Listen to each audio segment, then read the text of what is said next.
Tegnap volt az egyik iskolában, vagy két iskolában is volt koncert, ilyen karácsonyi koncert, de csak az egyikre jutottam el, és itt az ukrán gyerekek léptek fel, és így ültünk egymás mellett a kollégákkal, és így, hát fú, így ilyen elképesztő volt.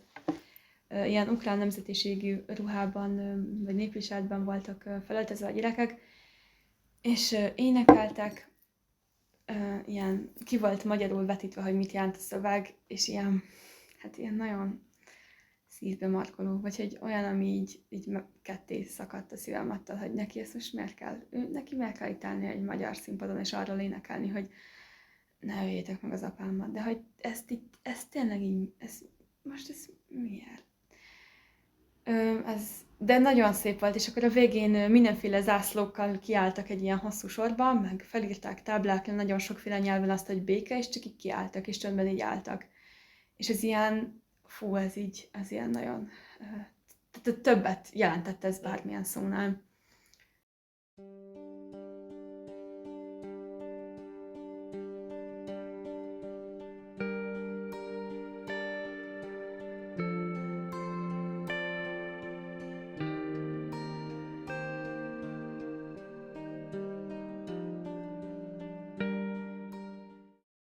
Köszöntöm kedves nézőinket az Ukrajnai gyermekek a magyar oktatásban című beszélgetés sorozatunk harmadik részénél, melynek címe Élet kicsöngetés után, és a központi témáink a csoportos foglalkozások, iskolán kívüli lehetőségek a menekült gyermekek számára.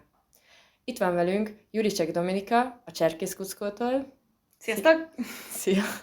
Illetve Virtics Bettina a Taléta Egyesülettől. Sziasztok! Szia!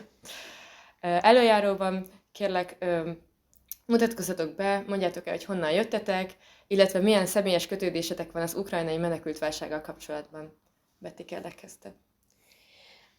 Virtics Bettina vagyok, ahogy már elhangzott. Én jelenleg a Pázmány Péter Katolikus Egyetemen hallgatok, osztatlan tanári képzésen.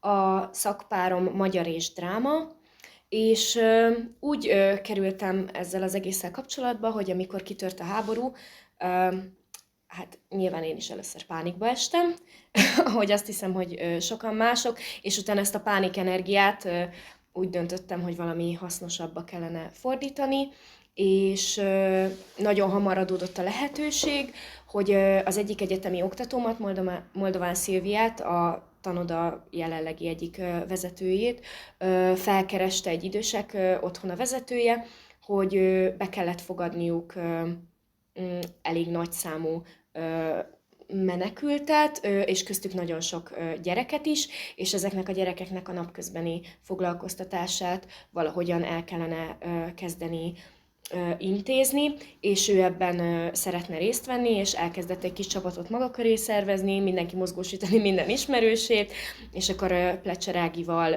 szövetkezve létrehozták először Zugligeten a Zubétát, ahol elkezdtünk foglalkozni ezekkel a gyerekekkel, majd egy kis szervezeti átalakulás után egy költözéssel együtt létrejött a Taléta a 8. kerületben. Köszönöm. És Dominika? Én Juricek Dominika vagyok, és én az ELTÉN tanulok matek magyar osztatlan tanári szakon, és emellett pedig könyvelőnek tanulok pár hónapja, és én úgy kapcsolódom ehhez az egészhez, meg azért vagyok itt, mert elkezdtem dolgozni a cserkészeknél, és úgy kavarodtam ide, hogy én is cserkész vagyok, és amikor kitört a háború, akkor a cserkészek is elkezdtek csatlakozni, és ők is elkezdtek valamit így csinálni, és adódott a lehetőség, hogy Záhonyba lehetett kimenni ilyen éjszakai műszakokra. Záhonyban ott az állomás navalállomáson kellett fogadni a menekülteket. Ez volt az ilyen első csekk így az országban, és ilyen ezresével jöttek éjszakánként, ez ilyen nagyon kemény volt. Illetve jelen voltak így az állomásokon is a cserkészek, illetve van egy hajléktalan szolgálatos közösség, a Szentügyet közösség, akikkel hajléktalanokhoz járunk, de amikor kitölt a háború, akkor ők is beszálltak így a menekültek megsegítésébe, és akkor ők kialakították így a kis kuckójukat, vagy hát ezt a plébániát, ahol ők vannak egy ilyen menekültek befogadó képességére, szóval egy olyan helyre, ahol a menekülteket tudták fogadni, és ott is lehetett adni, és akkor itt segítettem. És ez a Cserkész Kuckó pontosan milyen céllal jött létre, és hol működik, hogyan működik, kik járnak hozzátok, illetve hogyan tudnak oda bekerülni a különböző menekült gyerekek?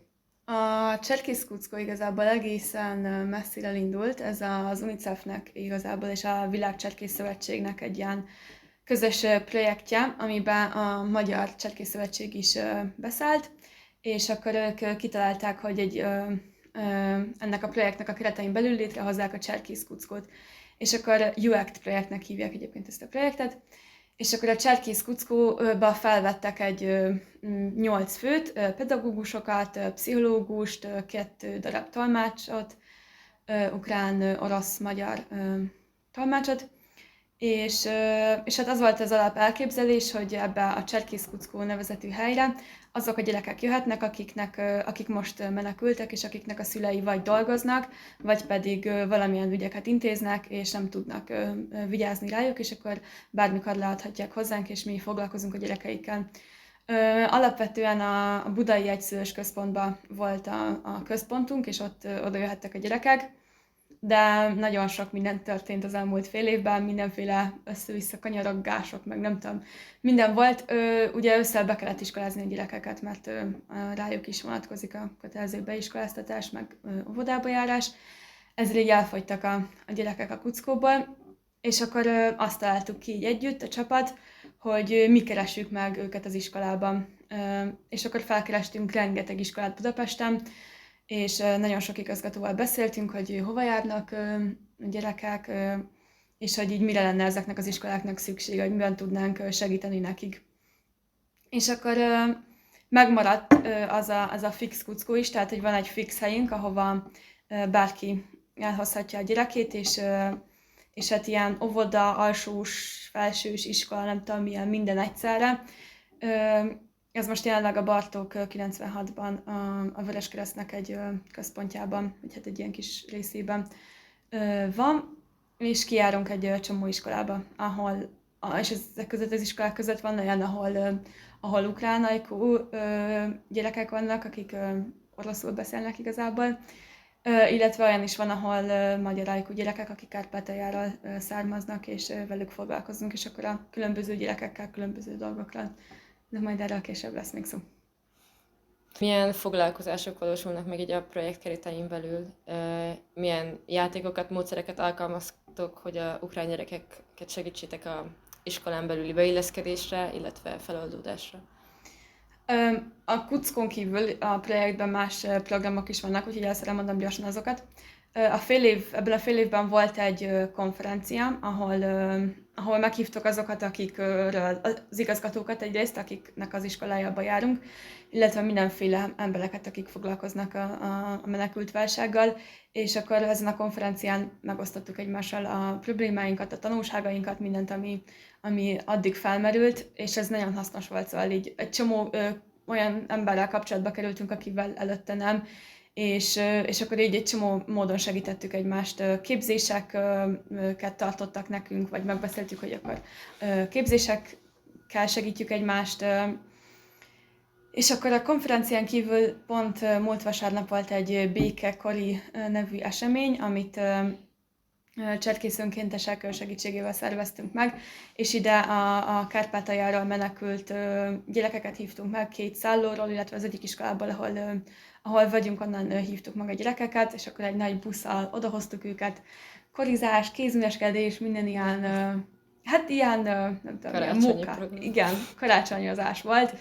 És az egésznek próbáltunk egy ilyen cserkész keretet adni, azért, mert hát mi ebből vagyunk jók, és hogy ez az, amit így ismerünk, a cserkész módszertan az, amit tovább tudunk adni, és nagyon jól működött, hogy nem így erőszakoltuk rájuk azt, hogy most akkor cserkészkedünk, hanem hogy csak így az alapokat próbáltuk úgy szervezni a programot, és akkor az egyik szállóra jött animátor azt mondta, hogy hát ez volt élete legszervezettebb programja. Pedig hát el tudjátok képzelni, hogy milyen volt, így össze-vissza hangált az összes gyerek, mindenki kiabált, de hogy nagyon jó volt, és hogy nagyon sok pozitív élménnyel mentek haza a gyerekek is, meg mi is. És az iskolákban egyébként van olyan iskola, ahogy említettem, ahova ukrán illetve orosz menekült gyerekek járnak. Van itt a konfliktus az, hogy elsősök, de van ilyen ukrán-orosz konfliktus, és hogy az orosz gyerekeket bántják az ukránok, ami nagyon-nagyon hát nagyon durva, meg ilyen nagyon szívbe markolóan fájdalmas ezt látni, hogy tényleg ilyen ekkora kis pici gyerekek, és hogy ez így a média, meg ami így rájuk jön, azt így hallják, és hogy ezt tovább viszik így pedig hát nem értik, hát hogy fogalmuk sincs arra, hogy mi történik, meg hogy mit keresnek itt.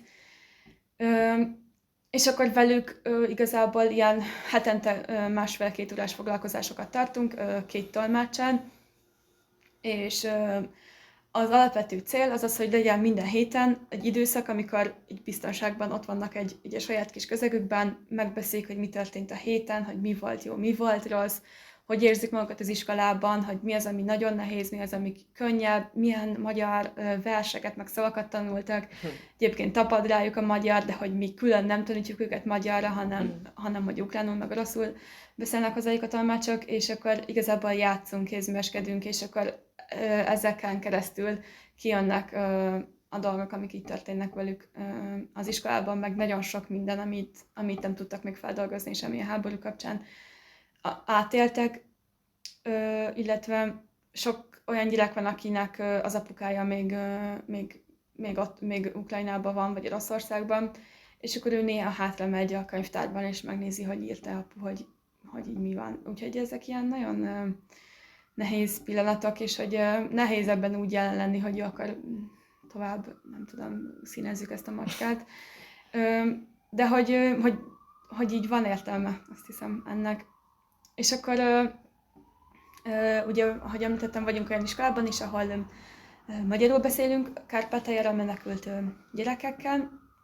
Velük ott felsősökkel, meg alsósokkal is foglalkozunk. A felsősöket leginkább megpróbáljuk arra a szintre felhozni, ahol az ő korosztályuk tart ebben az iskolában. Olvasás, írás, számolás, ilyesmit tanulunk velük. Azt tapasztaltuk, hogy Ukrajnában nem volt az iskolába járás ilyen szigorú szabályokhoz kötött, mint itt, de majd erről te is biztos fogsz beszélni, Beti. És hogy igazából nem egyáltalán nem értik ezt a rendszert, nem értik, hogy mi ez a rengeteg szabály, hogy be kell járni mindenhol az iskolába, ez ilyen teljesen idegen, és hogy így nem értik, hogy ezt miért kell, és meg az iskolában is rengeteg szabály van, hogy ülj le, maradj csendben, csinál a feladatot, és ez nehéz nagyon nekik is. Ide többet járunk, hogy ide elég gyakran járunk, és akkor már jött ilyen visszajelzés tanároktól, ami nagyon pozitív volt, hogy látják a fejlődést. És az alsósokkal ott inkább hasonlóan, mint az előző helyhez, ott inkább ilyen játékosabb, és ott inkább ilyen cserkészmódszertannal foglalkozunk velük, tehát ilyen olyan játékokat játszunk, amik fejlesztő hatásúak, de hogy nem ilyen direktben. Tehát, hogy ilyen hangerőszabályozós játékok, kiabálunk, futkorászunk, rajzolunk, és akkor közben így beszélgetünk, hogy mi van velük. Itt az alsóban egy egész osztállyal foglalkozunk, és annak a nagy része most menekült, és úgyhogy ott így van mit feldolgozni. A felsőben ott kevesebben vannak osztályonként azok, akik most jöttek át Magyarországra, és itt nagyon ilyen nehéz problémába ütköztünk, mert itt a magyarok, vagy hát azok, akik már korábban is ebbe az iskolába jártak, és azok, akik most érkeztek ide, ők egy nagyon erős összetűzésbe kerültek, azért, mert ebben az iskolában mindenki hátrányos helyzetű, vagy halmozottan hátrányos helyzetű, vagy hát a legtöbb gyerek, és akkor azok, akik most érkeztek ide, ők mindent megkapnak. Vagy hogy nem mindent, de hogy sokkal gyorsabban, és sokkal több mindent. Ők, tehát hogyha elkerülnek egy szállóra, akkor nagyon gyorsan kapnak lakhatást. Nagyon sok adomány érkezik hozzájuk. És azok a gyerekek, akik pedig ide jártak eddig is, ők évek óta várnak arra, hogy legyen egy családi házuk, vagy hogy egy lakásuk, vagy hogy csak ne a szörnyű körülmények között kelljen élniük, ők nem kapják ezt meg, és hogy ezért most egy ilyen belső viszály kezdődött az iskolában, hogy most akkor nem tudom, hogy miért nekik segítünk, és miért nem azokon, akik eddig is itt voltak. És akkor reflektáltunk erre a problémára, az egész osztályt így összegyűjtöttük, ahol ez így nagyon erősen felmerül, de hogy ilyen késelés szintig, tehát hogy nem így késelővevős szintig fajul ez a probléma már, hogy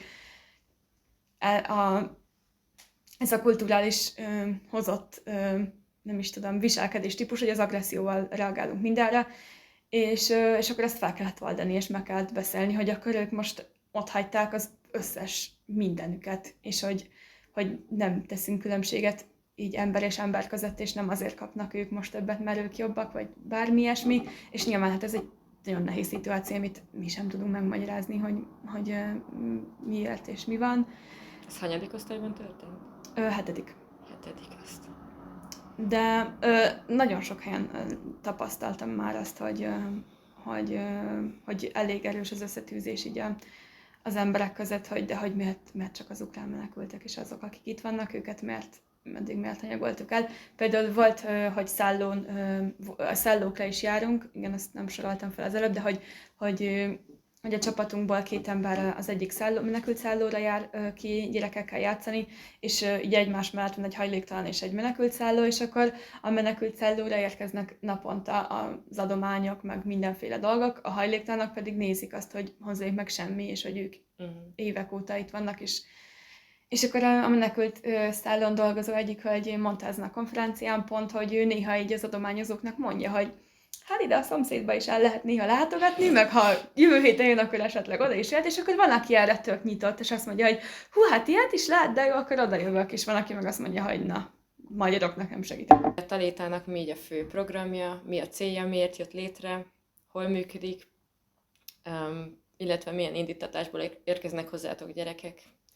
Hát a létrejött a létrejött kérdés miatt vissza kell mennünk az Ubétához, mert egy kicsit, tehát a Taléta teljesen abból fakad, ha már másként is létezik, de ugye, ahogy elmondtam, akkor ennek a pániknak az átfordításaként az energiák átcsoportosításából született a Zubéta, akkor még Zugligeten, és akkor a hirtelen átjött gyerekekkel kellett napközben foglalkozni valahogy, ameddig még, ahogy Dominika is elmondta, ameddig még a múlt évben, vagy a múlt tanítási évben nem volt kötelező iskolájuk, vagy hely, ahol a napjaikat tölthetnék. És az látszott, amit szintén elmondtál, hogy az otthoni iskolai körülményeik azok nem voltak egyenlőek azzal, ami itt elvárás. Tehát az első pillanattól ijesztő volt az, hogy tudtuk, hogyha ők itt maradnak, és valószínűleg, hogy lesz, akinek itt kell maradnia ugye előreláthatólag a körülmények miatt, mert nem tudjuk, ez meddig tart. Szeptemberben el kell kezdeni az iskolát. Így megpróbáltunk először mentorokkal napi beosztás szerint, tehát délelőtt és délutáni beosztás, különböző csoportokba, korosztályra osztva iskolásat játszani egy iskolára teljesen lehetetlen térben és lehetetlen helyen. És ez az iskolás játék úgy kezdődött, hogy megpróbáltuk modellezni azt, hogy be kell ülni, ott kell maradni, van tanóra, és van szünet, van idő a játékra, és van idő a tanulásra, vannak tanórák, van olyan, hogy matematika, van olyan, hogy írás-olvasás, van olyan, hogy angol esetleg már a nagyobbaknál, tehát egy órarend, hogy vannak tanárok. És akkor így kezdtünk el működni, mindenki annyit vállalt, amennyit tudott, és először körülbelül 20 perc volt egy tanóra, mert ennyit bírtak főleg a kisebbek egybe, de a nagyobbak is. Nálunk volt óvoda, volt egy kis csoport, ami egészen kicsik, tehát az első osztályosok, egy ilyen második, harmadik körüli csoport, második, harmadik, negyedik, és egy nagy csoport, illetve amivel még kiegészíteném, hogy a felnőtt oktatás is elkezdődött ezzel párhuzamosan, viszont az nem helyileg ott azon a helyen, ahol az UBéta működött, hanem a felnőtt oktatással ezzel foglalkozó kollégák bejártak az otthonba, ahol laktak, és ők ott tanultak az asszonyokkal, főként asszonyokkal, mert ugye a férfiak nem igen tudtak átjönni. És akkor ez így kezdődött el. És akkor ennek része volt az, hogy a tanórák azok sokszor nem a hagyományos tanóránként zajlottak, tehát nem felvettük a fonalat az első osztályos tananyagban, és akkor folytattuk a tananyagot, hanem az első osztályos korosztállyal a finom motorika fejlesztés, tehát az óvodás szinten, és tényleg az, hogy megmaradj egy helybe, most ne szaladj ki a teremből, most éppen nincs itt az evésnek az ideje, és akkor ne együnk. Szóval ezzel elég sok nehézség volt. Illetve ami még nagyon fontos, hogy a 0. ponttól ez egy ilyen szektorközi együttműködésként született meg, tehát mi nem csak önkéntesek és pedagógusok dolgoztunk ebben, hanem pszichológusokkal együtt, és a szakemberek ilyen szempontból is folyamatosan foglalkoztak a gyerekekkel.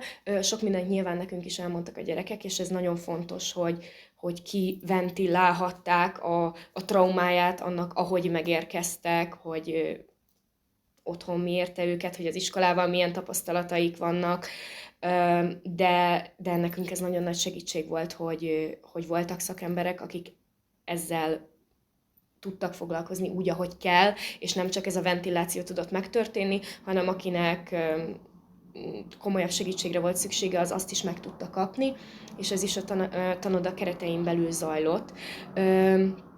Majd jött egy pont, ahol költöznünk kellett a korábbi helyről, és a 8. kerületben kaptuk meg azt a helyet, ahol amiről a Tömő utcai lélektanoda kapta a nevét, tehát a Tömő utcában a 8. kerületben, és az, hogy ennek a költözésnek meg kellett történnie, azt is hozta magával, hogy valaminek szervezetileg is változnia kell. Egyrészt azért, mert eljött a szeptemberi beiskolázás, és tudtuk, hogy napközben nem állandóan nálunk lesznek a gyerekek, tehát muszáj volt valamin változtatni.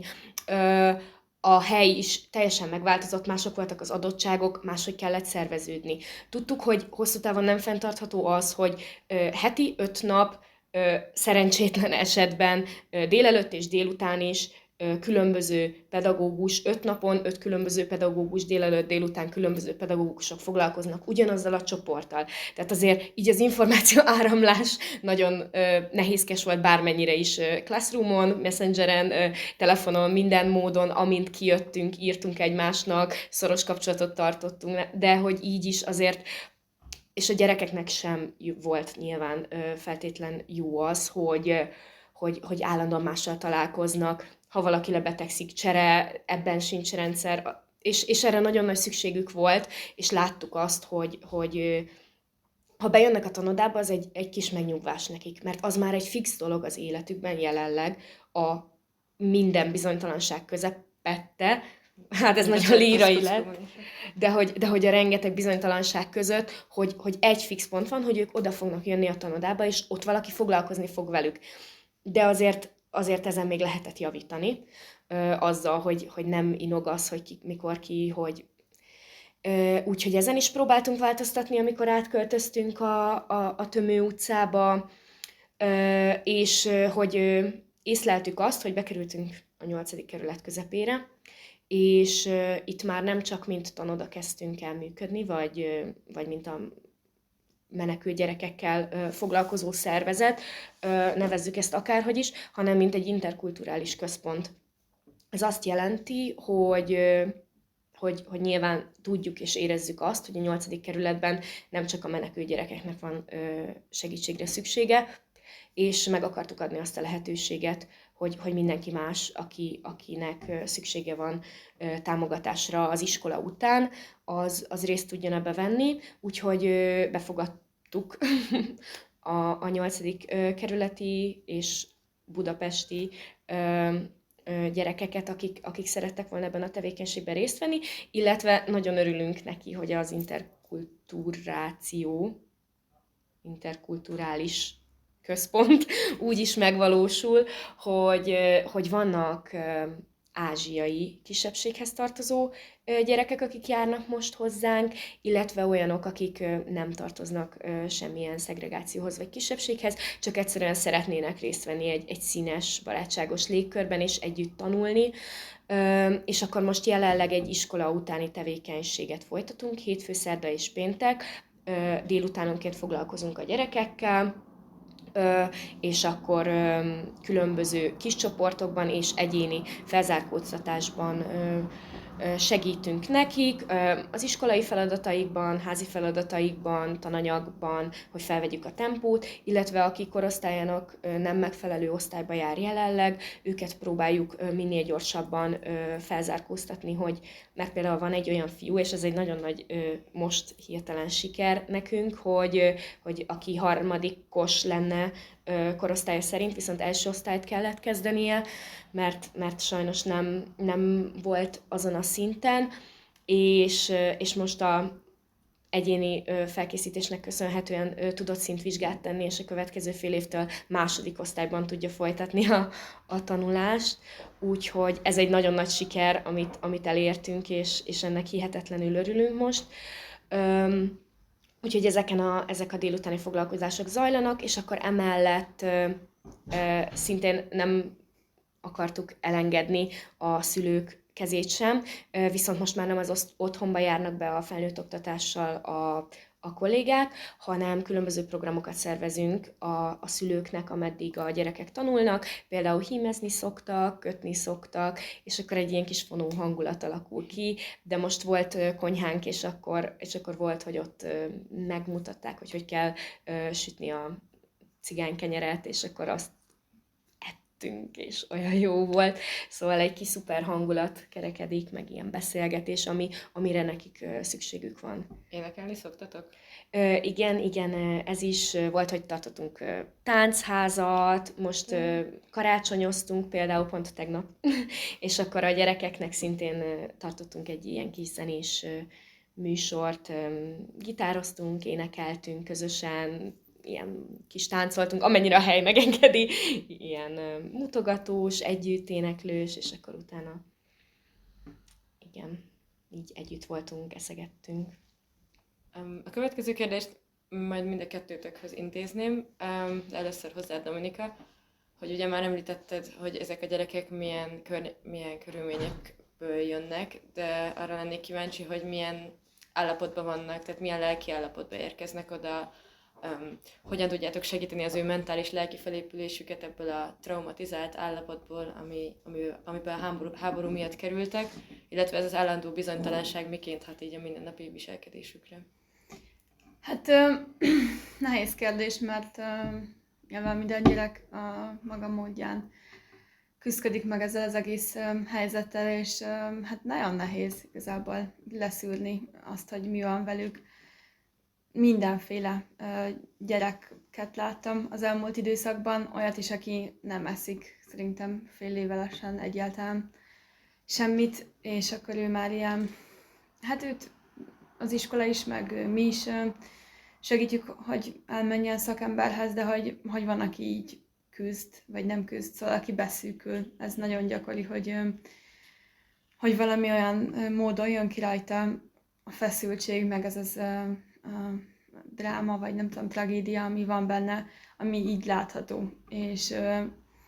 És akkor nyilván ez túllépi a mi kompetenciáinkat, és akkor az iskolápszichológust, és aztán őkhöz küldjük, és akkor ők meg tovább egyengetik az útját, vagy hogy ők segítenek neki, de hogy attól függetlenül mi ugyanúgy folytatjuk vele az alkalmakat, és ugyanúgy találkozunk vele minden nap, vagy minden héten.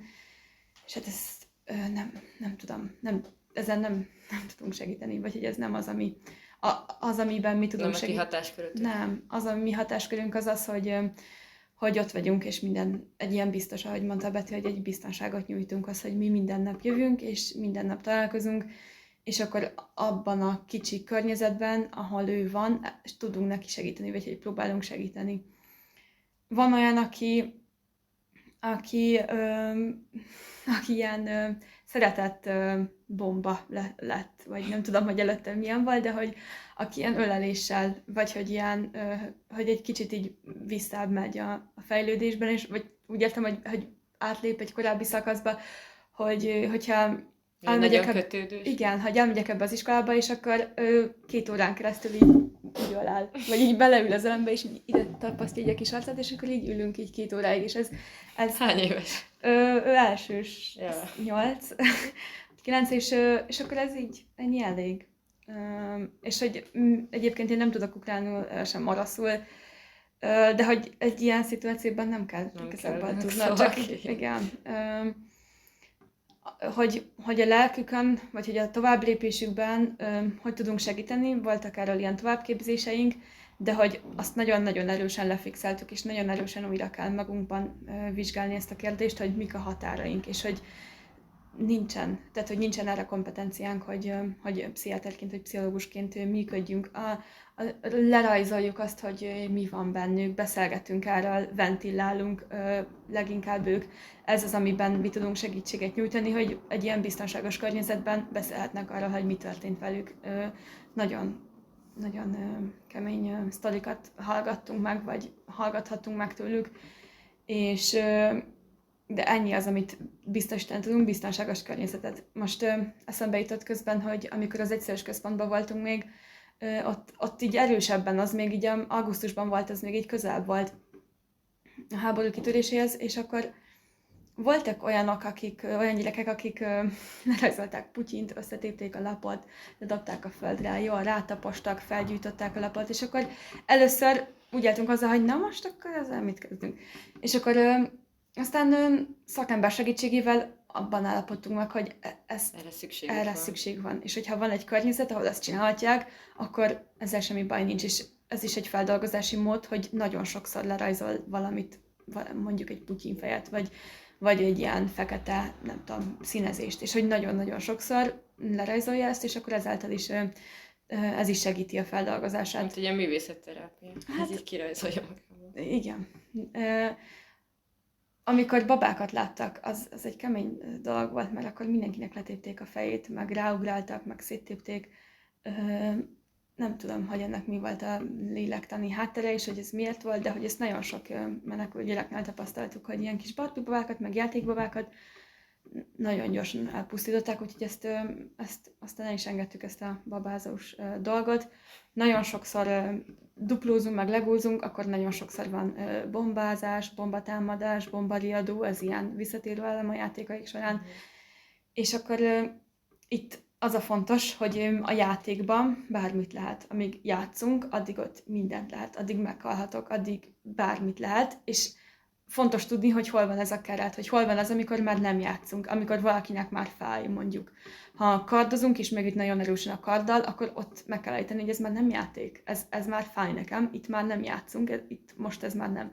De amíg ugye ezt úgy lehet elérni, hogy ezeket a szabályokat, vagy ezeket a kereteket megtartsák, hogy amíg játszunk, addig nagyon beleírjuk magunkat, és addig velük vagyunk, és addig ezerszer is meghalok, meg átszúrhatja rajtam a kardot, de amint így kilépünk a játékkeretein kívülre, utána így nagyon erősen határt állunk, vagy hogy akkor már nem játék. Úgyhogy biztonságos környezet, ez az, amit mi biztosítunk. Igen, ez a kijátszás, ez egy fontos pont szerintem nagyon. Nálunk a Blaskó Ági egy csoportját, egy szociodráma csoportját elhozta hozzánk már a Talétába, egyetemistáknak tartott ilyen képzést, és fontos lehetőség volt ebben, hogy ez nem egy olyan program, amin részt kell venni, hanem hogy aki szeretne, az érdeklődhet. És nagyon érdekes volt, hogy mi ezzel azért inkább a szülőket próbáltuk célozni, hogy ők hátha, és őket kevésbé érdekelt, a gyerekek kezdték el figyelni, a nagyobb gyerekek, hogy ez micsoda, és egy idő után rendszeresen várták, és kapcsolódtak be, hogy ők ilyen formában tudjanak a problémáikról foglalkozni, és ez például nagyon egy fontos pont volt nálunk is szerintem. És amit még talán hozzáfűznék, az nem csak a háború traumája, hanem ugye talán nem tudom, hogy mennyire volt ez már így egyenesen kimondva, de ugye mi leginkább főként roma kárpátaljai magyar ajkú gyerekekkel foglalkozunk, és ők, és ez sem teljesen igaz, mert nem mindenki Kárpátaljáról jön, hanem sok magyar lakta terület van beljebb is, olyan területeken, amiket a háború jobban sújt, de nagyon sok a kárpátaljai roma gyerek, ahol ők cigánytelepeken élnek, ők ezt így hívják, és ez hát az elmondásaik alapján körülbelül úgy kell elképzelni, mint egy gettót, és hogy ők ott nagyon durván elszigetelve élnek, vagyis éltek, és az iskolázottságukkal leginkább ez függ össze. Tehát nem tudom, hogy a Dominika milyen honnan érkezett gyerekeknél tapasztalja ezt, hogy az ukrán iskola rendszerben nincs rendszeresség. Nekem nincs erről valami nagy tudásom, de hogy szinte biztos vagyok abban az elmondottak alapján, hogy van, akinek kötelező iskolába járni, csak nekik nem, mert ugyanúgy, ahogy ezt Magyarországon is tapasztaljuk sajnos szegregátumokban, hogy a nehezen kezelhető roma gyerekekkel, akár Pest megyében is mondják azt, hogy neked nem kell feltétlen bejönni az iskolába, és a pedagógus, hogy a saját helyzetét könnyítse, nem tudom, elengedi ezeknek a gyerekeknek a kezét, és itt ez nagyon nagy számban van jelen, úgyhogy sokszor ők szerintem ezért nem jártak iskolába. Igen, szerintem van közös keresztmetszetünk a gyerekek kapcsolatán, és igen, én is erre gondoltam, hogy nincs meg a feltétlenül lehetőség, hogy Tehát, hogy tényleg ilyen szegregátumokban élnek, és hogy onnan nem járnak be, de hogy az ő fejükben nincs is feltétlenül meg az, hogy egyébként ezt így kellene, vagy hogy beszoktunk járni az iskolába. Igen. Egyébként azok, akik nem magyarok, tehát akik ukránok és ukrán iskolákba járnak, nekik is nagyon furcsa. Tehát, hogy egyébként az ukrán oktatásról így nem tudunk túl sokat. Egy csomó gyereknél nem sikerült kideríteni, hogy mi volt az iskola, vagy honnan jöttek, melyik osztályba jártak. Egy csomó igazgatóval találkoztunk, akik küzd ezzel, hogy nem kaptak egy papírt sem a gyerekről, szóval nem tudja, hogy ő hanyadik osztályos, hova járt, ugye nyilván magyar iskolába, hát matematikát maximum azzal tud valamit kezdeni, de hogy egyébként semmivel. És nekik is furcsa. Tehát, hogy az, hogy szünet van, hogy az órán bent kell ülni, nem tudom én se, hogy milyen volt az ukrán oktatás, vagy hogy milyen, nem is szeretném ezt semmilyen módon minősíteni, de hogy azok a gyerekek, akikkel találkoztam, mind a két oldalról ők nem. És nyilván ebben benne van nagyon sok minden. Egyrészt az, hogy ilyen szegregátumokban éltek a roma gyerekek. Egyébként az nagyon érdekes volt számomra, hogy amikor ők mesélnek erről, hogy ők honnan jöttek, akkor nagyon sokszor úgy festik le ezeket a gettókat, mint egy ilyen mesekönyvbeli, egy ilyen elképzelhetetlenül ilyen csodálatos helyet, hogy hatalmas házuk van, a mezőkön szaladgálnak. Meg lovaik vannak, állataik vannak, igen. Tehát, hogy ilyen tanyákon laknak leginkább, és például a hazamenetel kérdésében ez probléma, hogy vannak szülők, akik azt mondják, hogy hát ők otthon hagyták a nagymamára az összes állatot. És nekik muszáj hazamenniük. Hiába bombáznak a szomszédvárosba, muszáj hazamenniük, mert otthon van a nagymama, és nem fog bírni télen az ennyi állattal, térre haza kell menniük. És például ez nekik igen, ilyen elég mesés, hogy ott a lova meg a nem tudom micsoda. És akkor bekerülnek a büdös Budapestre. Ez így egy egész nagy, tehát hogy nagyon nagy váltás, úgyhogy nem nagyon tudom azt, hogy honnan fakad ez az ilyen, az, hogy nem értik, hogy mi történik itt. Nyilván az ukrán gyerekeknek onnan is jön, hogy tényleg nem értenek egy szót se, és hogy amikor elkezdtük így körbejárni a legelején az iskolákat, hogy hol tudunk segíteni, ott a tolmácsainkat, ahogy megérkeztünk, így rögtön elvitték tőlünk, hogy akkor most ezt mondanak a gyereknek, végre el tudom neki mondani azt, hogy így nincs veled semmi bajom, csak így légy civil. Tehát, hogy ilyen alapvető dolgokat nem tudnak, mert hogy kötelező iskolába járni, semmilyen fajta segítséget nem kaptak az iskolák, és még most sem kapnak az ukrán válsággal, tehát ugye a háborúval kapcsolatban az iskola, vagy a gyerekek járnak az iskolába, és így vegetáljanak. Igen, az egyik iskolában van egyetlen egy tanár, aki tud ukránul, és akkor így neki jelen kellene lennie, nyilván egyszerre nem tudom hány órán, és mindenki gyereknek a saját tananyagát tolmácsolni, mi persze hát kivitelezhetetlen. És az osztálytársak segítenek? Tehát, az osztálytársak segítenek. Gyerek bekerül, akkor kiközösítik, vagy bevonják? Nem, ez tök jó, ez egy tök jó tapasztalat, hogy a gyerekek nagyon segítőkészek, és vannak nagyobb ukrán gyerekek, akik tudnak angolul. És akkor van, aki nyilván egy tanár, tud egyszer angolul meg magyarul órát tartani, tudjuk, hogy ez nem életszerű, úgyhogy nem tud. Ezért van, hogy a gyerekek tolmácsolnak angolul, és akkor így felváltva, hogy ők se fáradjanak el, mert nyilván figyelni az anyagra, amit te is most éppen értesz meg közben angolul tolmácsolni valakinek, az nagyon nehéz. De hogy ez van, ahol működik. Az elsősöknél nem. Ott ők nem tudnak. De hogy ott ők meg nagyon gyorsan tanulják a magyart, ilyen eszméletlenül édesen tudnak beszélni magyarul. Még amit talán visszacsatolnék, és eszembe jut, hogy ja igen, és hogy nem csak a háború okozta traumáik, mert valahol azt hiszem ez volt a kérdés Ja, igen. még jóval előbb, hogy nem csak a háború okozta traumáik vannak, hanem az iskolával kapcsolatban is vannak nagyon szörnyű tapasztalatai a gyerekeknek, akikkel mi Igen. találkozunk. És azt hiszem, hogy így a talétával kapcsolatban ezt a történetet már sokszor elmondták, de hogy volt olyan gyerek, aki azt mesélte, hogy úgy büntette a tanár az iskolába, hogy beledugta az orrába a ceruzát.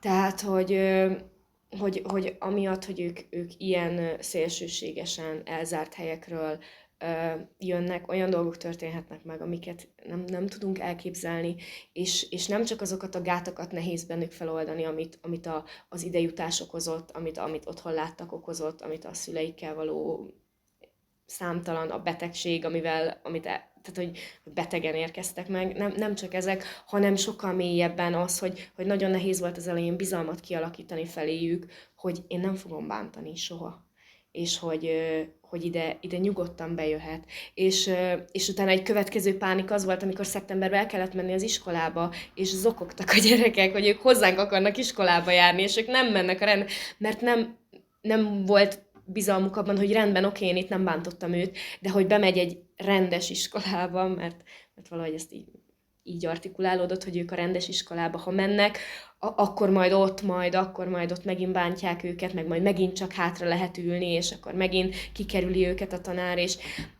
szóval ezzel is volt egy nagyon nehéz küzdésünk, és hogy az első feladat az nem az volt, hogy lenyomjam az ABC-t, és lenyomjam a szorzótáblát, hanem az, hogy nyugodtan tudjon ülni a gyerek, és Igen, az biztos, és ne féljen. hogy a háborún kívül rengeteg trauma érte mind a kárpátaljai, mind a egyébként ukrán gyerekeket, és ők is.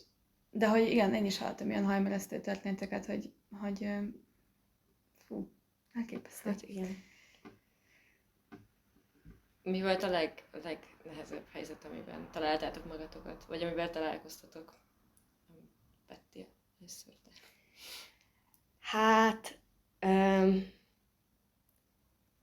te.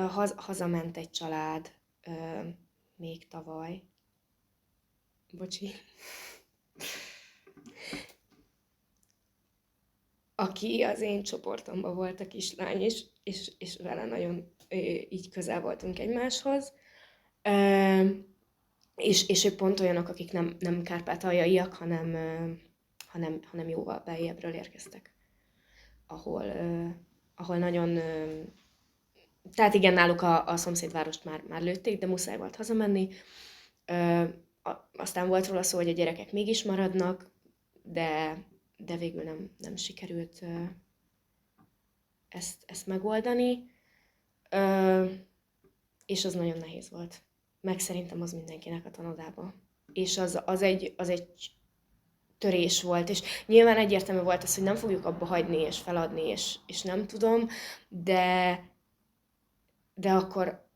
akkor mindenki megrendült, hogy lehet ezt bírni, és hogy hányan fognak még elmenni, és hogy mi van, ha lesz velük valami. De szerencsére nincs, tehát hogy ők jól vannak, tartjuk velük a kapcsolatot online, próbáljuk azokat a fogóckodókat, amit itt kaptak, és motivációt a tanulás iránt megtartani a gyerekekben, meg a szülőkben is, és akkor online próbálunk velük beszélgetni, tanulni amennyire, de nem feltétlenül a tananyagot, hanem tényleg az, hogy a motivációjukat ne vesszék el újra a tanulás iránt, és akkor ezt próbáljuk.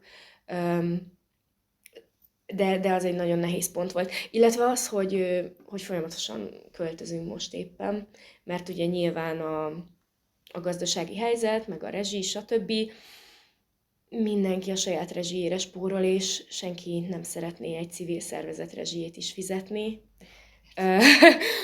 Amit megértünk, és így nehéz helyet találni, úgyhogy nekünk forrásunk egyébként nem nagyon van, és ez a folyamatos bizonytalanság nagyon nehéz.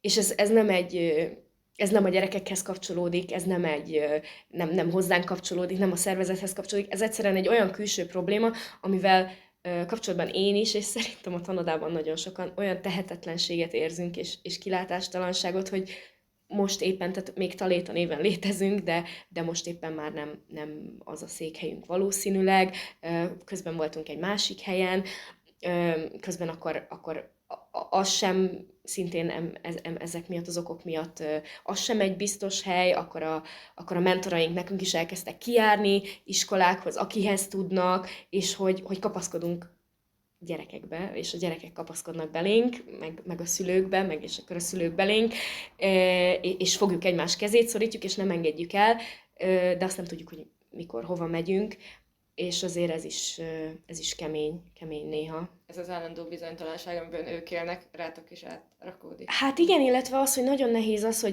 hogy azért bizonytalan a lakhatásuk, bizonytalan az otthonok, ahol vannak, az, hogy ők mint romák azért nagyon-nagyon nehezen kapnak albérletet, vagy fix lakhatást.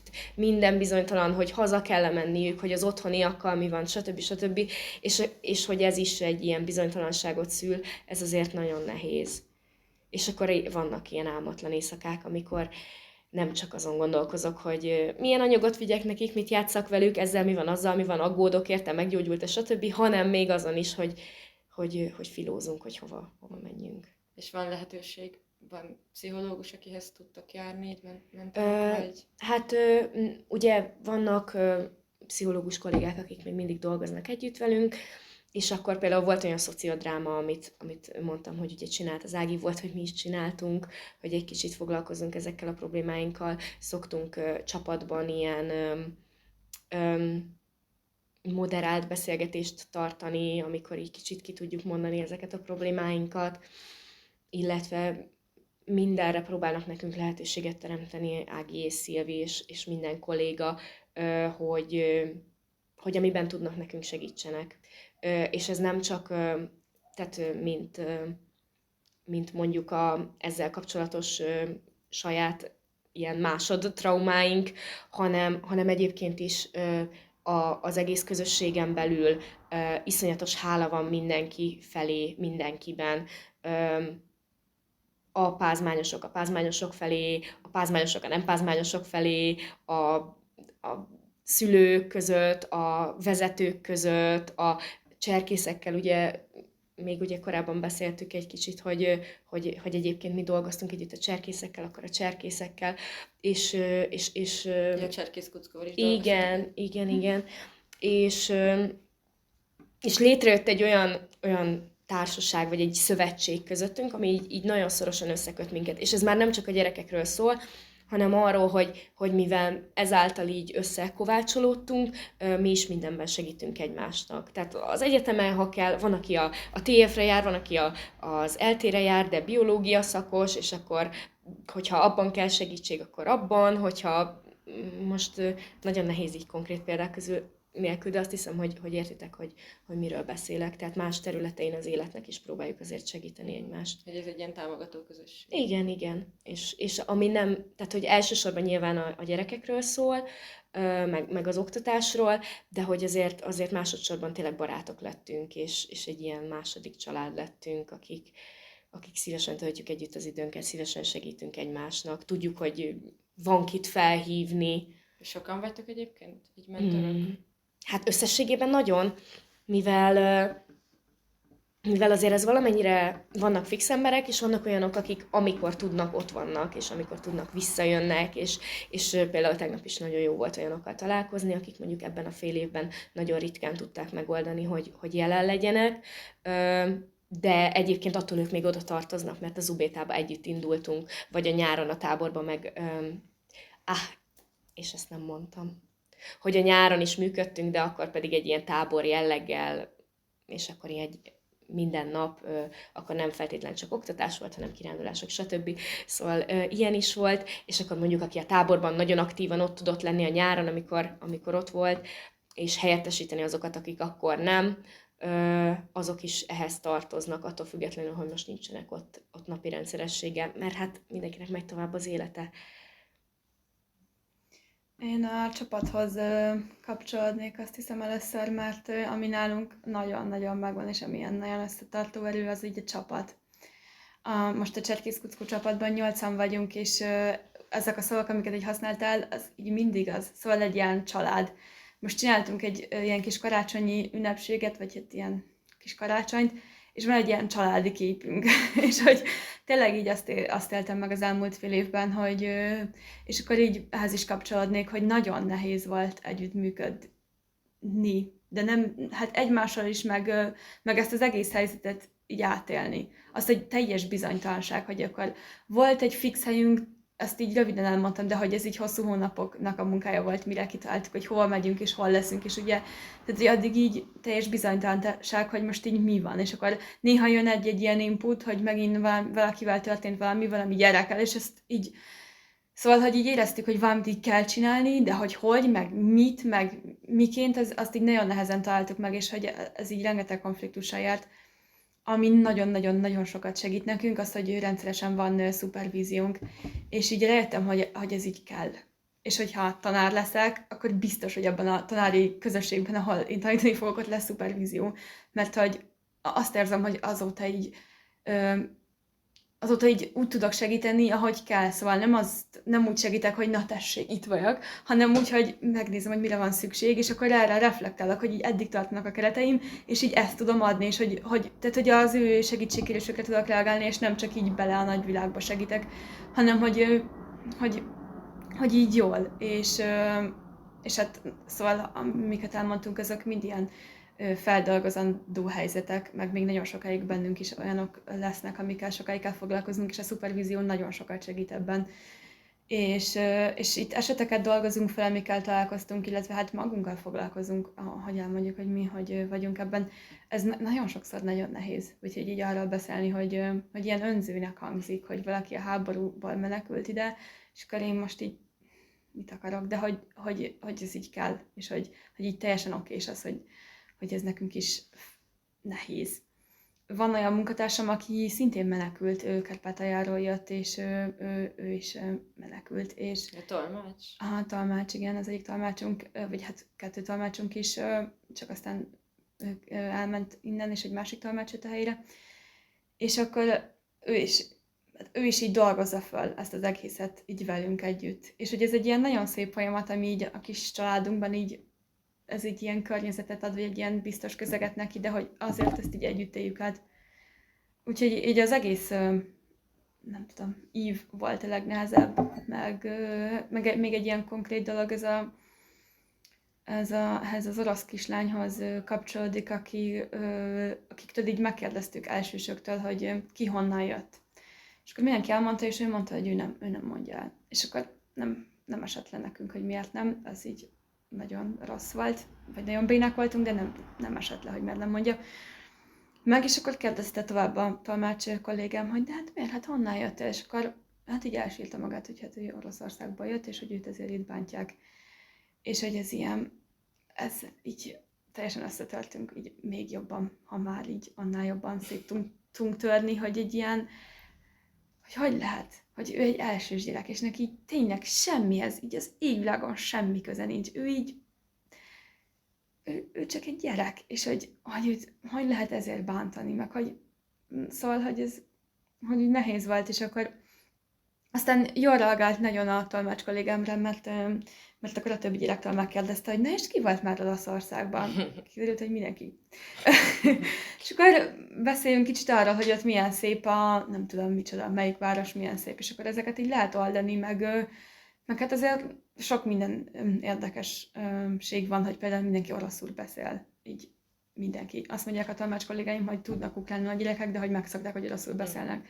És akkor nyilván az ő fejükben ez így nem áll össze, és hogy csak az, amit így hallanak a médiából, meg nem tudom, hogy honnan, hogy az oroszok a rosszak, csak hogy ez így csapódik le. És ugye szerintem annyi ember nem tudja, vagy annyi emberhez nem ér el, hogy ez a vége, hogy a kifutása annak a sok dolognak, amit így össze-vissza beszél mindenki, meg gyűlöletnek, az a vége, hogy őt, aki egy ilyen ekkora kis, ilyen nagy arcú, ilyen mosolygós kislány, és ilyen piros posgás, és hatalmas szemei vannak, és tényleg ilyen nagyon cuki bohócokat rajzol, és tényleg így ilyen imádnivaló gyerek, és így, ja, ez volt az egyik legnehezebb. És ehhez kapcsolódóan, hogy honnan tudod, hogy mi az, amit szóba hozhatsz, mi az, ami már nem számít tabunak, mi az, ami még tabu, tehát mi az, amit megkérdezhetsz a gyerekektől? Sehonnan. Igazából nem tudom. Bocsánat, ez kicsit szakmaiatlan volt, de hogy bármit. Nem.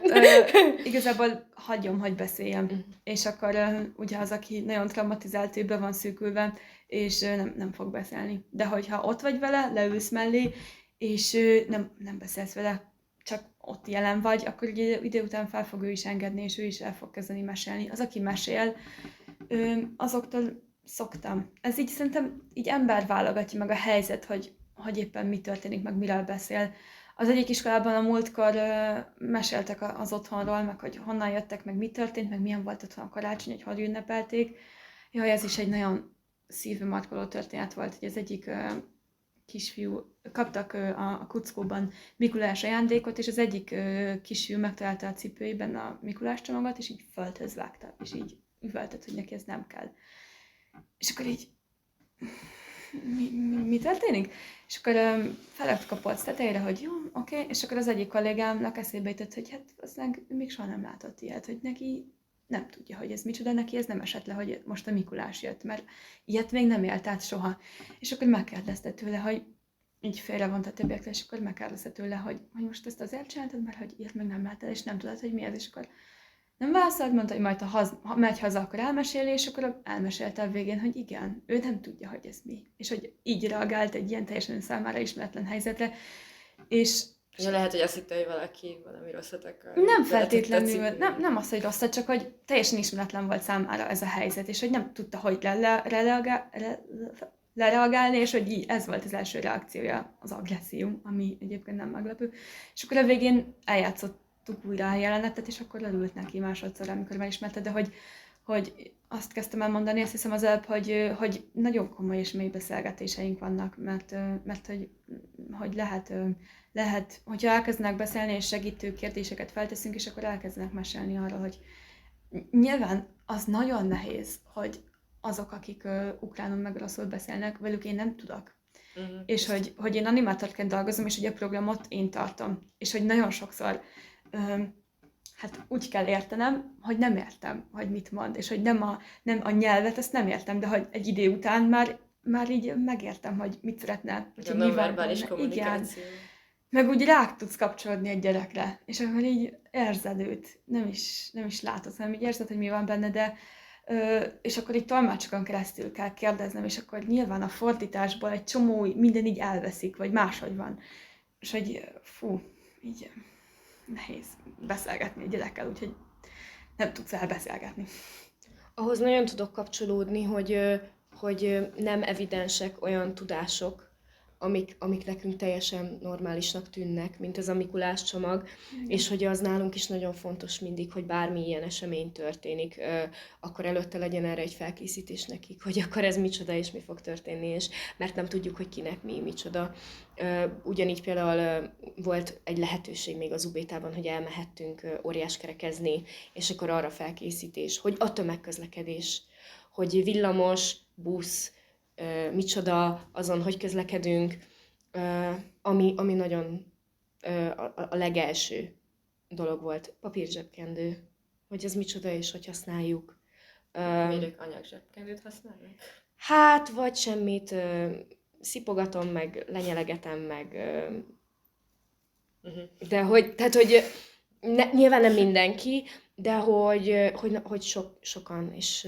Igen, de most a roma gyerekekről beszélünk. Hát nem igen. tudom, hogy ezt mondtuk-e, de hogy ez most igen. Tehát ott voltak olyan például, és ez is, tehát, hogy itt arról beszélünk, hogy mi itt tanítjuk a gyerek, de hogy nem olyan tanórákat kell elképzelni. Mert jó, kezdtünk velük például olvasást, tanulást, meg számolást, meg nem tudom, de a számolást is úgy, hogy számolgattuk vittem epret, meg kekszet, meg szőlőszemeket, és akkor azt számolgatjuk. És akkor közben megnézzük, hogy mi az a szőlő, meg az eper, és akkor, hogy van, aki ismeri, van, aki nem ismeri, van, aki csak a vadváltozatot ismeri, és akkor ez miért ilyen, meg miért nagyobb, meg miért színesebb, meg miért szagosabb, meg miért fura, meg banán, és nem ismerjük, és akkor megfogjuk, és akkor ez miért nedves, tehát, hogy olyan evidens dolgok, ami nekünk annyira normálisnak tűnik, ezekkel meg kellett ismerkedni.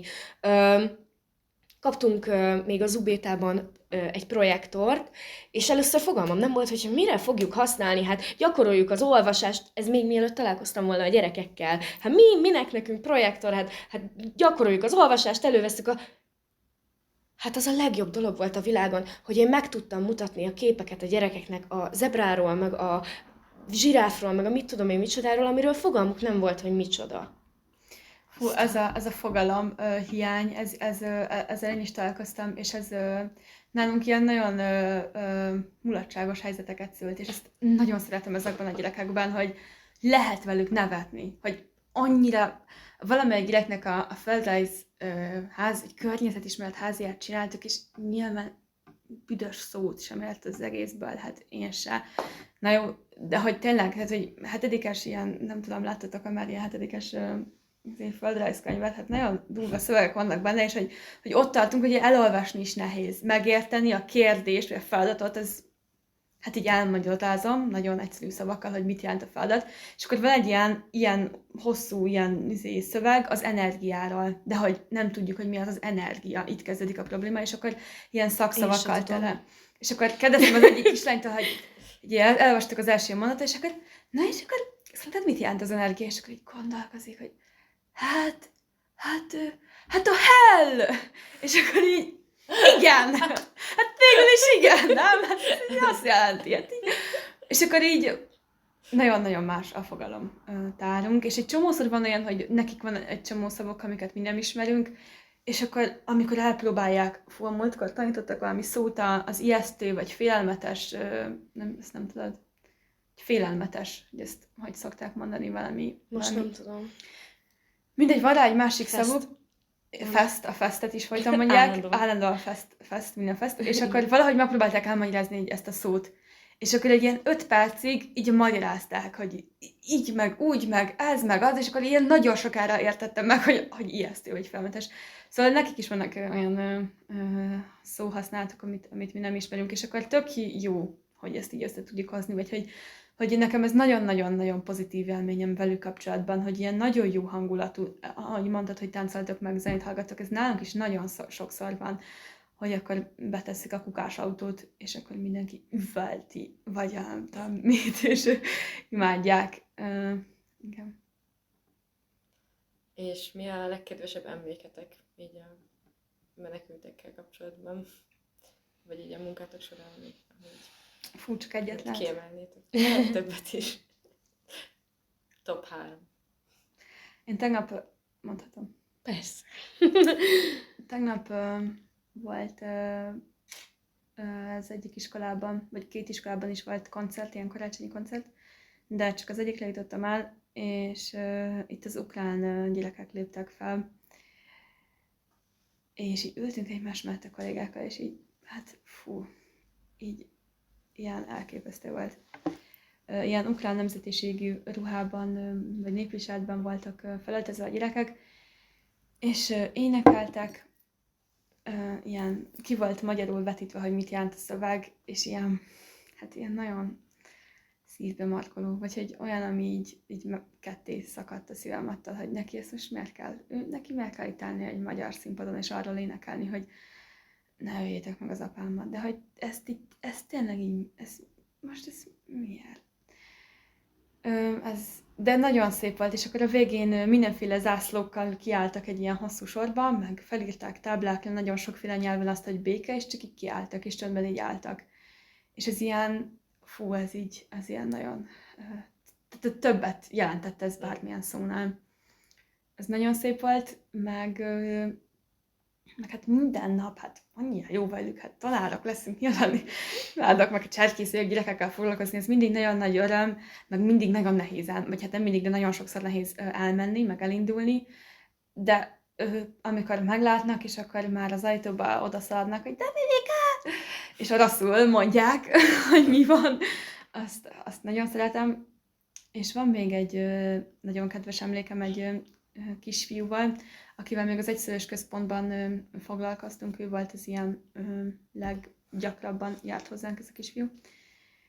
És volt egy nap, amikor ő utoljára jött, mert utána elment az óvodába, és éppen a tolmácsunk nem volt ott, mert el kellett mennie valahova, és nekem is el kellett mennem, szóval lejárt a munkaidőm, és mennem kellett haza, vagy valahova, és akkor valahogy el kellett köszönöm a kisfiútól, de hogy nem volt közös nyelvünk, és akkor csak így megfogtam a kis kezét, így leültem vele szemben, és akkor mondtam neki magyarul, hogy hát én most elmegyek. De hogy így nagyon örülök, hogy megismertelek téged, és ilyen csodálatos volt veled játszani, és nagyon ügyesen legúzol, és nagyon-nagyon köszönöm, hogy így megismertelek. És csak így nézett, nyilván nem értett belőle egy szót se, és akkor aztán kimentem az ajtón, és így odaszállt, és így végignézte, ahogy így elsétálok. Olyan volt, mint egy ilyen filmben egy jelenet, hogy ott csak így állt, és így nézett az ablaknál, még így nem tudom, tök messzire elsétáltam az ilyen. Itt is azt éreztem, hogy nem kell ez a nyelv. Így tök felesleges, minek is beszélünk, így annyival fontosabb, meg annyival ilyen jobb kommunikációs eszközeink vannak. Igen.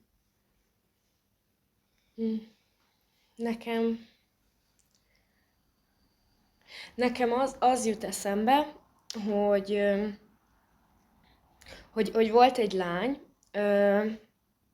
aki az én csoportomban volt, és nagyon nehezen tudtunk kapcsolódni egymáshoz, de nagyon, nagyon jó lány volt, csak azt éreztem, hogy minden ledobja, bárhogy próbálkozom nála, hogy nem találom meg a megfelelő kulcsot nála. Tehát ha ilyen feladatot hozok, azt azért nem, ha olyan feladatot azért nem, ha számolunk, azért nem, hogyha olvasunk, akkor sokszor ő ezt nem akarja, ez se, de tehát, hogy jobban annál, mint hogy nem ez a normájuk, hanem neki valami ellenérzése volt ezzel az egésszel. És nem tudtam, hogy mi a baj, és nagyon kétségbe voltam esve ezzel kapcsolatban, hogy én ezzel, hogy valamit rosszul csinálok. És tök véletlenül bementem, volt egy ilyen tanári szobánk még az UB-tába, bementem oda, és akkor csak így valahogy így kérdezte egy pszichós kolléga, hogy na, mi volt, és akkor mondtam, hogy ez, meg az, meg ezt csináltuk, azt csináltuk, csak hogy ez a lány, és hogy nem tudom. És akkor ő mondta nekem, hogy de figyelj, tudod, hogy velük ez és ez van. És akkor elmondott valami olyat, amit ő, mint pszichológus, mint aki bejár hozzék az otthonba, tudott, és én nem tudhattam, és ezzel egy olyan kulcsot tudott adni a kislányhoz, hogy utána annyira meg tudott nekem nyílni, hogy én ezt az információt tudtam róla, és tudtam, hogy viszonyuljak hozzá, és egy olyan kulcs volt, ami onnantól talán, tehát tényleg mindenkivel nagyon, nagyon szoros kapcsolatban voltam, de talán vele a legszorosabban, és olyan kapcsolat tudott közöttünk kialakulni, ami mindennél többet ér, és nekem ez egy nagyon nagy sikerélmény volt. És lehet, hogy ez egy kicsit ilyen önző történet, de nekem ez egy nagy siker volt, hogy hát iszonyat értékes ez a szakmaközi együttműködés, amiben dolgozunk, és ezért nagyon hálás vagyok ezért is. És az, hogy sikerült valakinél tényleg ilyen látványos eredményt ezzel elérni, hogy csak egy mondatot, amit én nem tudhattam, valaki meg tudott nekem mondani, ez egy nagy tapasztalat és emlék és élmény számomra. Hát meg sok kis pillanat van, tehát tegnap karácsonyoztunk, tehát hogy most mondhatnám azt is, de előtte meg mikulásoztunk, előtte meg táncoltunk, meg volt, hogy kirándultunk, tehát hogy ezek mindig nagyon nagy élmények, amikor valami új történik, és egyre több dolog jut eszembe, úgyhogy most abba hagyom. Ez jót jelent. Szerintetek milyen tanulságai lehetnek ennek a helyzetnek így hosszú távon, mind az iskolában a gyerekek számára, mind számotokra, tehát így, hogy önkénteskedtek, illetve neked ez a munkád, tehát hogy mi az, amit ebből leginkább így tapasztalatként ki tudtok emelni? Nagyon nagy lehetőség az, hogy ilyen tapasztalatokat tudok szerezni már hallgatóként. Tehát tudom, hogy most átalakult valamelyest a pedagógus képzés, és elvileg több a gyakorlat, de azért én nagyon sok drámaórát terveztem már meg képzeletben, meg nagyon sok irodalomórát terveztem már meg papíron, meg rengeteg óratervem van, meg táblázatom, de hogy az, hogy én élő gyerekek között vagyok, és őket különböző módon terelgetni, moderálni ide-oda, amoda, ez amúgy hatalmas tapasztalat. Tehát, hogy ez egy nagyon ilyen praktikus, meg tárgyélas, meg érzelemmentes megállapítás, de hogy egyébként én ezt minden pedagógusnak kötelezővé tenném, aki hallgat. Tehát, hogy erre iszonyat nagy szükség van, nem csak a menekültek között, az itthoni gyerekek között is, Pest megyében is. Tehát, hogy olyan szegregált, hátrányos helyzetű gyerekek vannak csak Pest megyében, vagy elképzelni sem tudjuk, és nagyon nagy szükség lenne arra, hogy plusz segítséget, és plusz motivációt, és személyes kapcsolódást tudjunk adni ezeknek a gyerekeknek.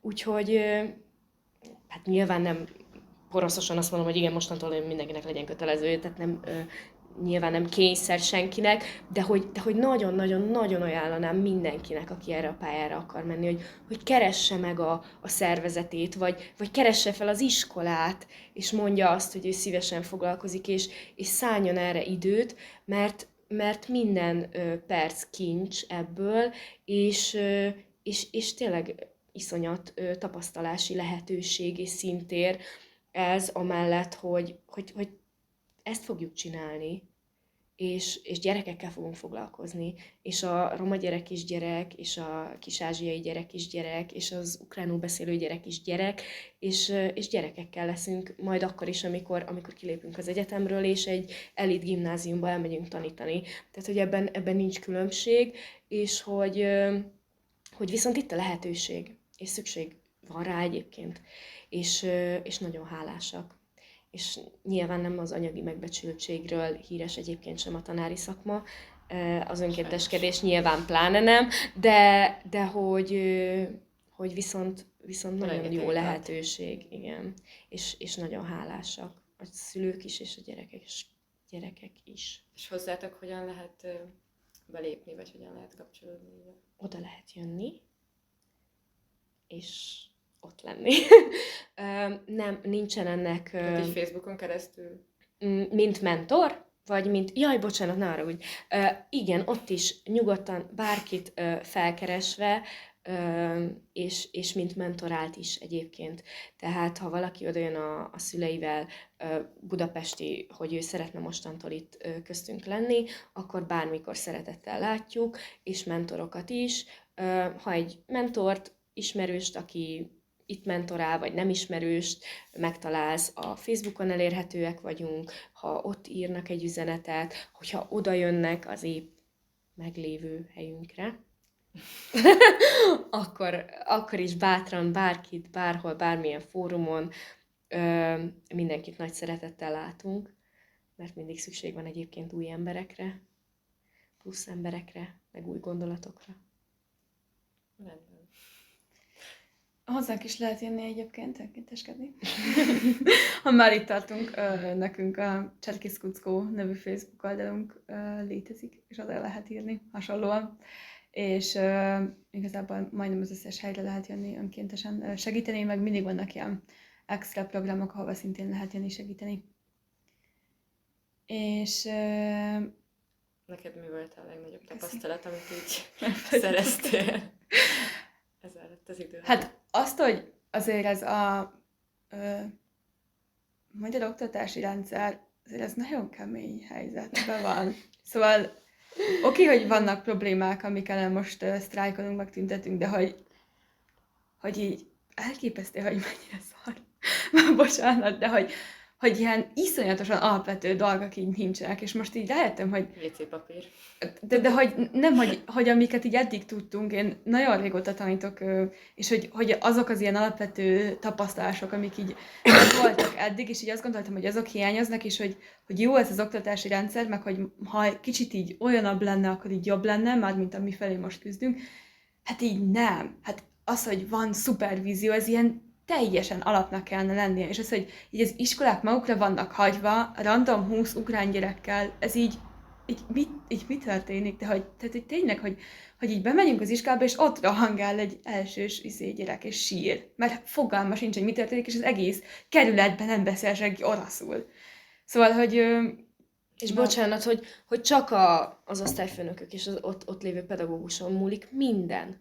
jaj, Tehát, annyi, hogy annyira magukra vannak hagyva, és mi is ezt látjuk, hogy aki olyan osztályfőnöke van, hogy odafordul, és segít, és próbálja, és erején felül, azon látszik, és akinek az osztályfőnöke ezt nem tudja megtenni, azon az is látszik. De azt az osztályfőnöket se tudjuk hibáztatni, hát hiszen hogy lehet az, hogy ő teljesen egyedül magára van hagyva ott a saját osztályával, és mellé bekerül 1, 2, 3, 4, 5 létszámával olyan gyerek, akik hiába harmadikos lenne és másodikba kerül, lehet, hogy még ott is le van maradva. hát, aki nem tud Tehát magyarul, mindegy Hát meg pláne, hát nem tud minden, és tényleg annyira egyedül vannak így a világ ellen konkrétan. Igen, úgyhogy én így tanárként mindenképp azt hozom el, vagy hát, hogy ha így a tanárságom szempontjából azt hozom el, hogy így vannak ilyen alapvető jogok, amik így járnának tanárként, vagy az ilyen alapvető dolgok, amik kellenének, például a szupervízió.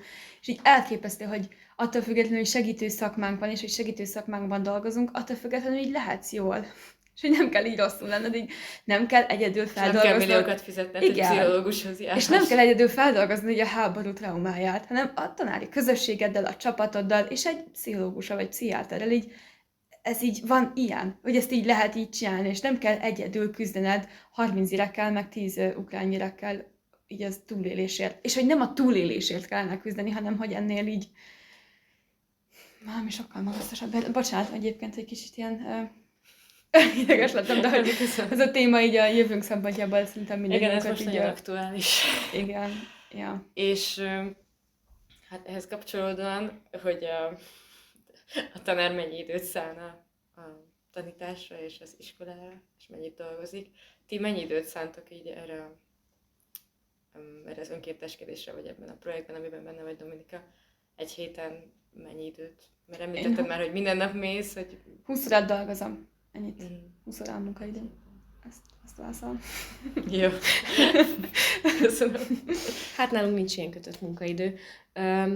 Hétfő, szerda, péntek vagyunk fix a tanodában, akkor jönnek a gyerekek délután, és akkor megyek, amikor tudok. Tehát, hogy vannak, akik fix tényleg mindig ott vannak, és meg tudják oldani. Nekem most ebben a fél évben nem alakult olyan sikeresen az órarendem, úgyhogy most én hétfőnként vagyok fixbejárós, és akkor szerdánként, amikor tudok, megyek. A péntek nekem nehezen megoldható, de próbálom azt is megoldani, viszont ebben nem tudok ilyen rendszert mondani most sajnos. Úgyhogy az én feladatköröm egyébként ebben egy kicsit át is alakult, mert ugye, hogy mondtam azt, hogy fontosnak tartjuk, hogy tanulni fix, azok tanuljanak a gyerekek, akik mindig ott tudnak lenni, úgyhogy ők vezetik most a fix csoportokat, de azért mindig van, akivel nek szüksége van mondjuk egyéni foglalkozásra is, és akkor amikor itt tudok lenni, akkor így tudnak megvalósulni az egyéni plusz extra korrepetálások, úgyhogy ennyit. És akkor ezen a hétfő, szerda, pénteken kívül nyilván a hét többi napján is zajlik az élet. Tehát például szoktunk innen-onnan ebédeket kapni, például volt, hogy a cserkészek állták az ebédünket, és akkor, hogyha ezt tud a többi nap is érkezni, nem csak azokon a napokon, amikor ott vannak a gyerekek, hanem a plusz napokon, akkor például azoknak, hogy eljuttassuk az otthonokba, vagy azokhoz a családokhoz, akiknek tudjuk, hogy erre szüksége van. Akkor van, hogy másnap is jön mondjuk adomány, akkor azokat menedzselni. Szóval van egy ilyen nem pedagógusi feladatkör ennek is.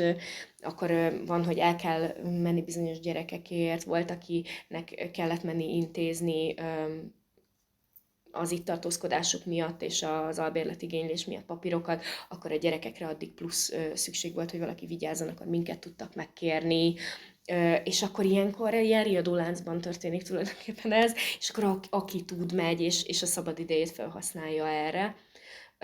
Úgyhogy nem tudok konkrét órát mondani, jönnek ilyen telefonok, hogy menj el, beszélj a tanadáról. Úgyhogy igen, és akkor itt vagyok, nem tudom milyen nap van és hány óra, de itt vagyok. Köszönöm. Egyébként, még hogy mondjak valami pozitívumot, bocsi, az, hogy milyen tapasztalatom van, az ilyen együttműködés a különböző szervezetekkel. Én nem tudom, hogy így a szövetségi szinten hanyadik ilyen szervezettel dolgozunk együtt ebben az évben, de így nagyon-nagyon-nagyon sokkal, és az annyira jó, hogy így tök jó, tök jó emberekkel lehet találkozni. Köszönöm. És utolsó kérdésként pedig az érdekelne, hogy hát így leendő tanárként mind a ketten, hogy milyen tanácsot tudtok adni így a tanártársaitoknak, akik így a mindennapi életben találkoznak ezzel a helyzettel. Ne add fel. Ne add fel. Hát kérjen segítséget. Nem senkinek nem a dolga egyedül megküzdeni ezzel a szituációval, és ne adja fel, mert biztos, hogy minden kis próbálkozás, meg minden kedves mosoly, minden apró kis gesztus, amit ki tud magából facsarni, az minden nagyon nagy segítség lesz, úgyhogy ne adja fel, és kérjen segítséget, és addig menjen a segítségére, amíg meg nem kapja ezt. Ez nem szégyen, ez ilyen alapvető szükséglet, mert nem kell, és így nem is lehet. Ez nem egy emberi feladat, hogy megküzdjél egy ilyen szituációval, és ez mindenki számára teljesen új, úgyhogy teljesen oké, hogyha összetörik valaki ebben, és nem tudja egyedül, mert ezt nem lehet egyedül megoldani. Úgyhogy addig menjen, amíg nem kap segítséget. És, Igen. és hogy foglalkozzon magával. Szerintem az még egy nagyon-nagyon fontos dolog, hogy tanárként nem szabad.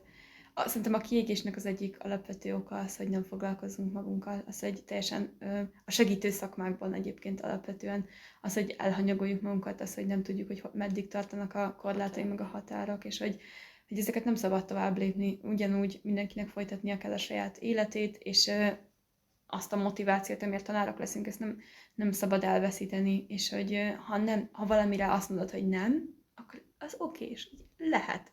Ugye ez cserkészként, ez egy örök életen át való tanulási folyamat, hogy azt mond valamire, hogy nem, de hogy ez így oké, igen, hogy így lehet, sőt kell is, és hogy ez teljesen rendben van, és hogy ettől nem leszel kevesebb. Hát ez az egyik, amit meg tudnék ismételni. És a másik pedig az, hogy akire ilyen feladat hárul, az higgye el, hogy jó, amit csinál.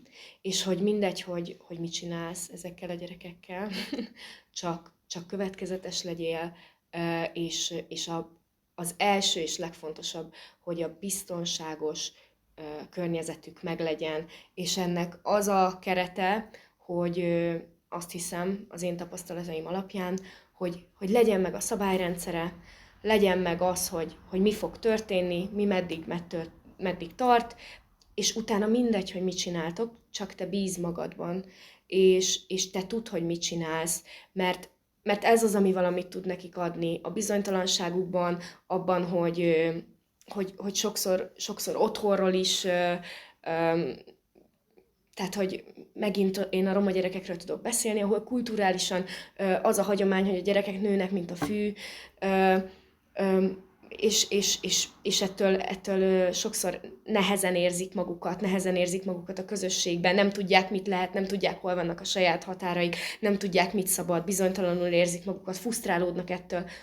Adjunk nekik egy keretet, egy szabályrendszert, kínáljunk nekik valamit, és abban mi legyünk biztosak. Mert ha mi is elbizonytalanodunk, hát akkor hogy akarjuk, hogy ő biztonságban érezze magát? Mikor semmi más biztos nincs neki, csak ha én azt mondom, hogy most ezt fogjuk csinálni, és ez jó lesz, és én elhiszem. Szóval szerintem még az a nagyon fontos, hogy mindenki, aki ebbe beleáll, az bízzon magába, és ő higgye el, és akkor a gyerekeknek is jó lesz. És az már mindegy, hogy kézműveskedünk, vagy számolunk, vagy összeadunk, vagy kivonunk, csak azt csináljuk, és következetesen, és biztonságban, és akkor épülni fognak. Köszönöm szépen. Köszönöm a részvételt, hogy elfogadtátok a meghívásomat, és remélem, hogy hasznos lesz ez a videó a hallgatóink számára is.